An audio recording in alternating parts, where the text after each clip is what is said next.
मेरे प्रिय देशवासियों, नमस्कार। कल से शक्ति की उपासना का पर्व नवरात्रि का आरंभ हो रहा है। आप सभी को बहुत बहुत शुभकामनाएं। नवरात्रि के पहले दिन से देश आत्मनिर्भर भारत अभियान के लिए एक और महत्वपूर्ण और बड़ा कदम उठा रहा है। कल यानी नवरात्रि के प्रथम दिवस 22 सितंबर को सूर्योदय के साथ ही नेक्स्ट जनरेशन जीएसटी रिफॉर्म्स लागू हो जाएंगे। एक तरह से कल से देश में जीएसटी बचत उत्सव शुरू होने जा रहा है। इस जीएसटी बचत उत्सव में आपकी बचत बढ़ेगी और आप अपनी पसंद की चीजों को और ज्यादा आसानी से खरीद पाएंगे। हमारे देश के गरीब, मध्यम वर्गीय लोग, न्यू मिडिल क्लास, युवा, किसान, महिलाएं, दुकानदार, व्यापारी, उद्यमी, सभी को ये बचत उत्सव का बहुत फायदा होगा। यानी त्योहारों के इस मौसम में सबका मुंह मीठा होगा। देश के हर परिवार की खुशियां बढ़ेगी। मैं देश के कोटि कोटि परिवारजनों को नेक्स्ट जनरेशन जीएसटी रिफॉर्म्स की और इस बचत उत्सव की बहुत बहुत बधाई देता हूं, शुभकामनाएं देता हूं। ये रिफॉर्म भारत की ग्रोथ स्टोरी को एक्सेलरेट करेंगे, कारोबार को और आसान बनाएंगे, निवेश को और आकर्षक बनाएंगे और हर राज्य को विकास की दौड़ में बराबरी का साथी बनाएंगे। साथियों, जब साल 2017 में भारत ने जीएसटी रिफॉर्म की तरफ कदम बढ़ाया था, तो एक पुराना इतिहास बदलने की और एक नया इतिहास रचने की शुरुआत हुई थी।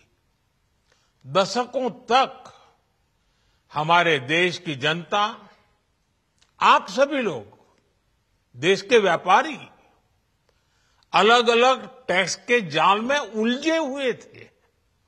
Octroi, entry tax, sale tax, excise, VAT, service tax, न जाने भांति भांति के दर्जनों टैक्स हमारे देश में थे।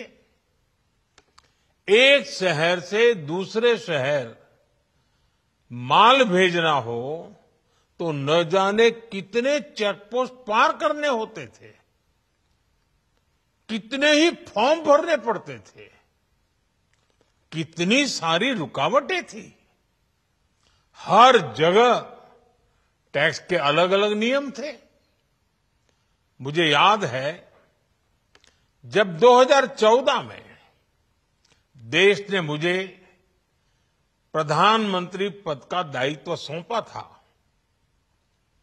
तब उसी शुरुआत के दौर में एक विदेशी अखबार में एक दिलचस्प उदाहरण छपा था।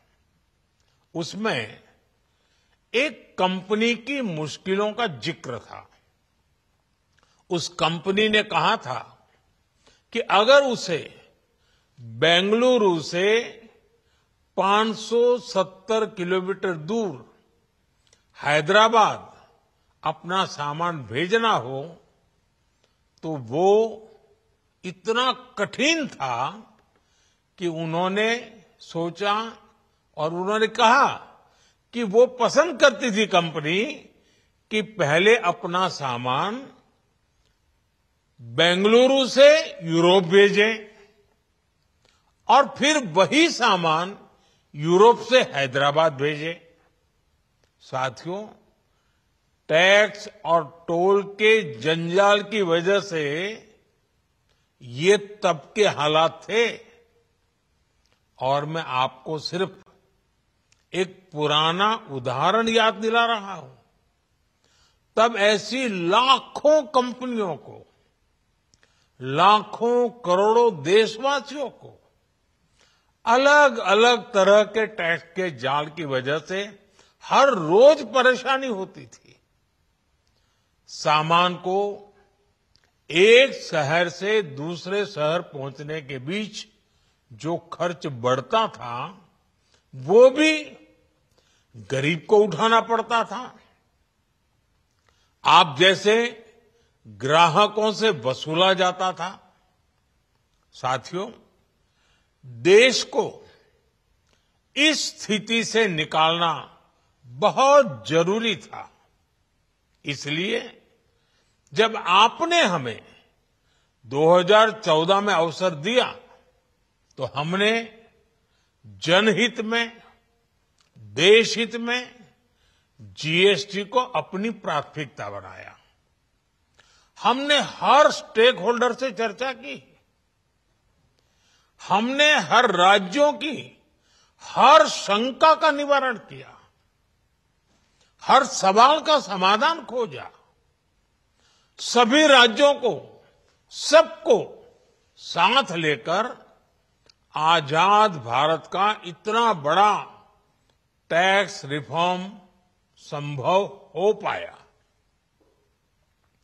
ये केंद्र और राज्यों के प्रयासों का नतीजा था कि देश दर्जनों टैक्सों के जाल से मुक्त हुआ और पूरे देश के लिए एक जैसी व्यवस्था बनी। वन नेशन, वन टैक्स का सपना साकार हुआ। साथियों, रिफॉर्म एक अनवरत चलने वाली प्रक्रिया होती है। जब समय बदलता है, देश की जरूरत बदलती है, तो नेक्स्ट जनरेशन रिफॉर्म भी उतने ही आवश्यक होते हैं। इसलिए देश की वर्तमान जरूरतों और भविष्य के सपनों को देखते हुए जीएसटी के ये नए रिफॉर्म्स लागू हो रहे हैं।